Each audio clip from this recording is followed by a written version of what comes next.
Hello everyone, my name is Amandeep Kaur and welcome back to the channel Aman Sidhu Maths। हमारी आज की इस video का topic है whole number. Counting number starting from 0 as 0, 1, 2, 3, 4 so on up to infinity। वो क्या होते हैं? Whole numbers. वो नंबर्स जो 0 से स्टार्ट होते हैं उन्हें हम होल नंबर्स बोलते हैं एंड होल नंबर्स को डिनोट करने के लिए हम कैपिटल W को यूज करते हैं और ये जो W है ये रिप्रेजेंट करता है होल नंबर्स के सेट को। ओके, बेसिकली होल नंबर्स 0 से स्टार्ट होते हैं और हमें याद कैसे रहेगा कि जो होल नंबर्स हैं वो 0 से स्टार्ट होते हैं। हमें पता है कि होल नंबर्स के जो अल्फाबेट्स हैं उनमें एक O आ रहा है। This O shows that whole numbers start from 0। तो नंबर स्टार्ट फ्रॉम 0 वो क्या होते हैं? Whole numbers. नेक्स्ट हमारे पास है types of whole numbers.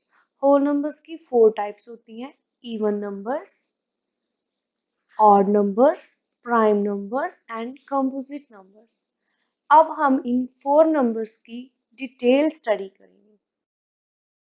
Firstly हम बात करते हैं इवन नंबर्स की। Numbers which are divisible by 2 वो क्या होते हैं? Even numbers. अगर मैं इसकी एग्जाम्पल की बात करूं, 0 है, 2 है, 4 है, 6 है, 8 है, 10 है, 12 है, वो नंबर्स जो 2 के साथ डिवाइड हो सकते हैं वो क्या होते हैं? Even numbers. इवन नंबर्स में अगर मैं कोई बड़ा नंबर लूँ तो वो 216, 1256, ये दोनों नंबर्स 2 से डिवाइड हो रहे हैं तो ये क्या होंगे? Even numbers. नेक्स्ट है हमारे पास odd numbers. Numbers which are not divisible by 2। ये तो उसका उल्टा हो गया इवन नंबर्स का, कि वो नंबर्स जो 2 के साथ डिवाइड नहीं हो रहे वो क्या होंगे? Odd numbers. इसकी एग्जाम्पल क्या होगी? इसकी एग्जाम्पल में आएगा 1, 1 2 के साथ डिवाइड नहीं होता, 3, 5, 7, 9, 11, 13 एंड सो ऑन। ये सारे क्या हो जाएंगे? Odd numbers. ये भी इनफाइनाइट होंगे। नेक्स्ट है हमारे पास प्राइम नंबर्स। तो प्राइम नंबर्स की अगर बात करें, इसकी डेफिनेशन क्या होएगी? Numbers which are divisible by itself and one only। Numbers which are divisible by itself and one only, वो नंबर जो केवल अपने आप या फिर 1 से ही डिवाइड हों उन्हें हम प्राइम नंबर्स बोलते हैं।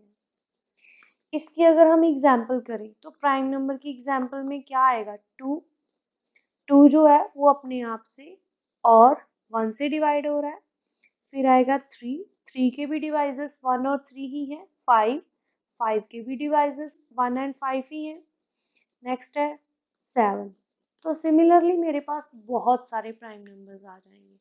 तो यहाँ पे जो नोट करने की बात ये है कि 2 जो है वो एक ऐसा प्राइम नंबर है जो इवन है, बाकी सारे जो प्राइम नंबर्स हैं वो ऑड हैं। ये जो है, ये जो प्राइम नंबर है ना, प्राइम नंबर है लेकिन ये इवन प्राइम नंबर है, even prime number. 2 is the only one prime number which is even। ये यहाँ पे इम्पोर्टेंट बात है। बहुत सारे एंट्रेंस या फिर एग्जाम्स, जो कॉम्पिटिटिव एग्जाम्स होते हैं उनमें ये क्वेश्चन आ जाता है। नेक्स्ट है हमारे पास composite numbers. Numbers which are divisible by numbers other than itself and 1। Number which are divisible by numbers other than itself and 1, वो नंबर जो अपने आप या 1 के बिना किसी और नंबर के साथ भी डिविजिबल हो जाए। इसकी अगर मैं एग्जांपल की बात करूं तो क्या आएगा इसमें? यहाँ पे देखो 4 जो नंबर है इसके डिवाइजर कौन कौन है? 1 है, 2 है एंड 4 इटसेल्फ है। अगर मैं नंबर 9 की बात करूं, 1 इसका डिवाइजर है, 3 है, ओके देन 9 है। नेक्स्ट अगर मैं कोई बड़ा नंबर लूँ, जैसे मेरे पास 42 कोई नंबर है, इसके डिवाइजर्स 1, 2, 3, 6, 7, 14, 21 एंड 42।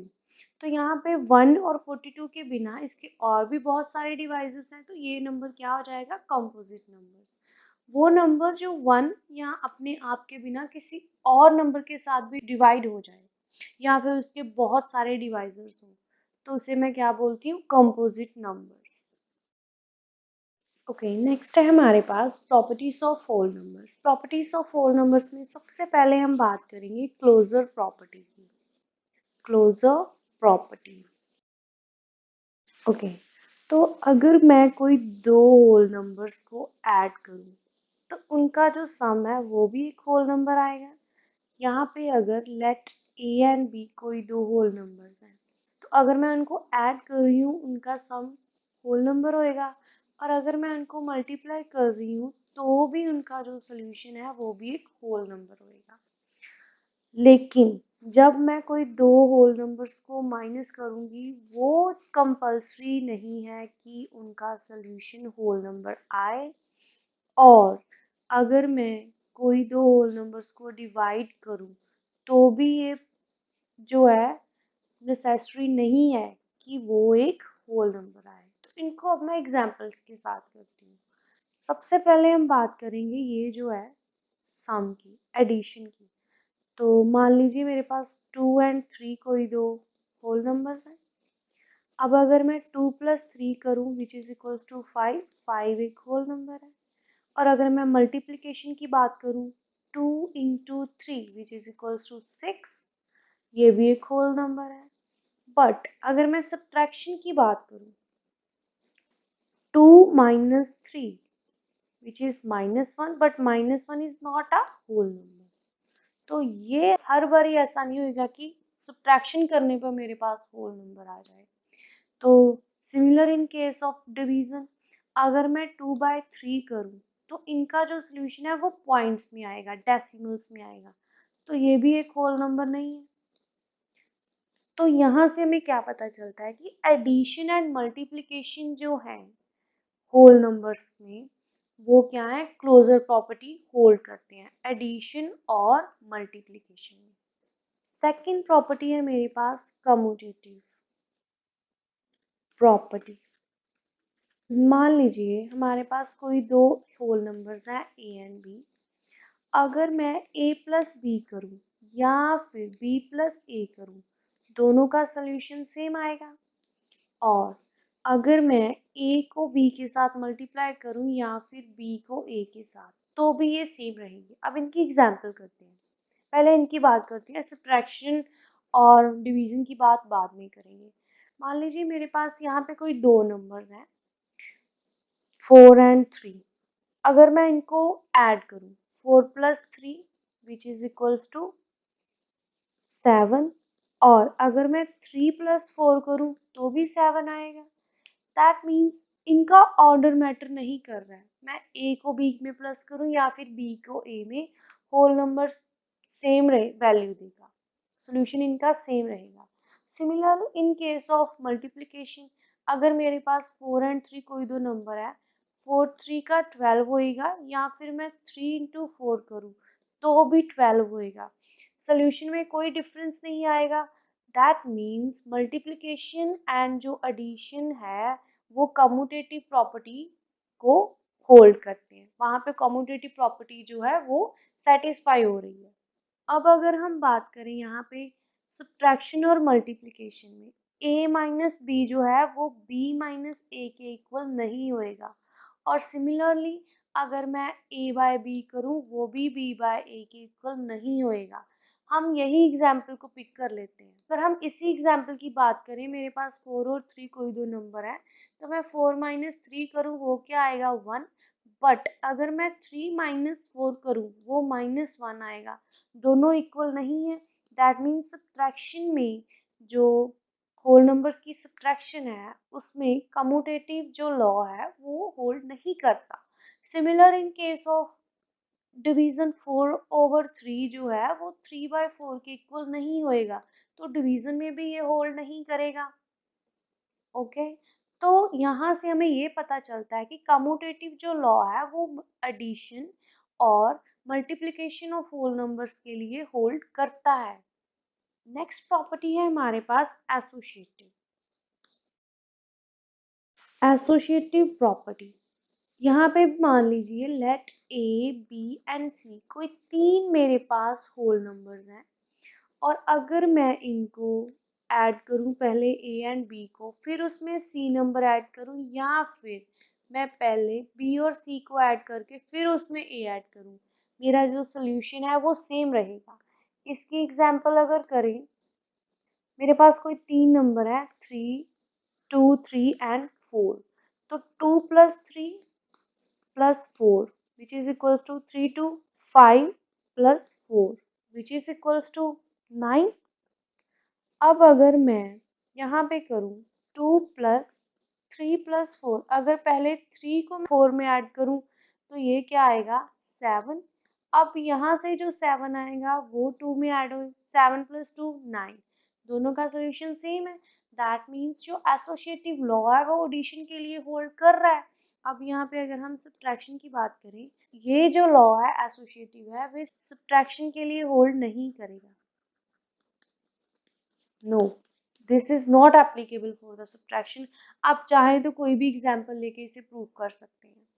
तो थर्ड में अगर इसकी बात करूं मल्टीप्लिकेशन के लिए, मल्टीप्लिकेशन ऑफ होल नंबर्स की बात करूं, तो मेरे पास कोई तीन होल नंबर्स हैं, अगर मैं पहले ए को बी के साथ मल्टीप्लाई करूं, फिर उसके सोल्यूशन को सी के साथ मल्टीप्लाई करूं, या फिर मैं पहले बी और सी को मल्टीप्लाई करके उनके सोल्यूशन को ए के साथ मल्टीप्लाई करूं, आंसर सेम रहेगा। मान लीजिए मेरे पास 2, 3, 4 कोई तीन नंबर्स हैं, तो पहले मैं 2 इंटू 3 कर लूँ, फिर इसका जो सोल्यूशन आएगा उसको 4 के साथ मल्टीप्लाई करूँ, तो मेरे पास 3 2 का 6 into 4 which is equals to 24। और यहाँ पे अगर मैं करूँ 2 जो है वो बाहर रहेगा, पहले 3 एंड 4 मल्टीप्लाई हो जाए, तो वो क्या आएगा मेरे पास 4 3 का 12, 12 इंटू 2 24, दोनों आंसर सेम आ रहे हैं। दैट मीन्स मल्टीप्लिकेशन जो है वो होल नंबर्स के केस में एसोसिएटिव लॉ को होल्ड करती है। डिवीजन के लिए भी ये जो है वो एप्लीकेबल नहीं है, आप चाहे तो कोई भी एग्जांपल लेके उसे प्रूव कर सकते हैं। नेक्स्ट हमारे पास जो मेन प्रॉपर्टी आती है वो आती है distributive property. Distributive property, distributive property basically जो होती है ना, वो जो हायर कैलकुलेशन है ना उनको इजी करने के लिए यूज की जाती है। तो यहाँ पे अगर मेरे पास कोई तीन जो होल नंबर्स हैं, तो अगर a जो है वो मल्टीप्लाई हो रहा है b प्लस सी के साथ, तो मैं उसे a into B plus a into C करके सॉल्व कर सकती हूँ। इसकी अगर मैं कोई नॉर्मल या फिर सिंपल एग्जांपल लूँ, जैसे मेरे पास नंबर है 4, 2 एंड 1, तो अगर मैं इसे 4 को ऐसे बाहर 2 प्लस 1 है, तो ये तो मेरे को ऐसे भी पता है कि 4 जो है वो यहाँ पे 3 और ये क्या आ जाएगा 12। अगर मैं इसको डिस्ट्रीब्यूटिव प्रॉपर्टी के साथ करूँ 4 into 2 plus 4 into 1 which is equals to 8 plus 4 which is equals to 12, तो ये जो है ये दोनों सेम आ रहे हैं। बट अगर मेरे पास यहाँ पे कोई बड़ी कैलकुलेशन है, मान लीजिए हम एक एग्जाम्पल करेंगे, 7 टू 8 को हमने मल्टीप्लाई करना है 101 के साथ, तो इसकी कैलकुलेशन अगर करनी हो 7 टू 8 101, तो ये बहुत बड़ी कैलकुलेशन है। इसे हम सिंपल कैसे करेंगे, 7 टू 8 इंटू 100 प्लस 1, मैं 101 को 100 प्लस 1 लिख सकती हूँ। तो नेक्स्ट यहाँ पे क्या होएगा, 7 टू 8 को जब मैं 100 के साथ मल्टीप्लाई करूंगी तो ये वैल्यू आएगी, और 7 टू 8 जब 1 के साथ मल्टीप्लाई होएगा तो क्या आएगा 7 टू 8। अब सिंपली इस नंबर को ऐड कर दो, we will get 5 3 7 3 5 two 8 which is the required solution. आप चाहे तो इसे मल्टीप्लाई करके भी देख सकती हो, आपके साथ आपके पास यही सोल्यूशन आएगा। ठीक है, I hope you liked the video. Like, share, comment, and also subscribe to the channel. And thank you for watching the video.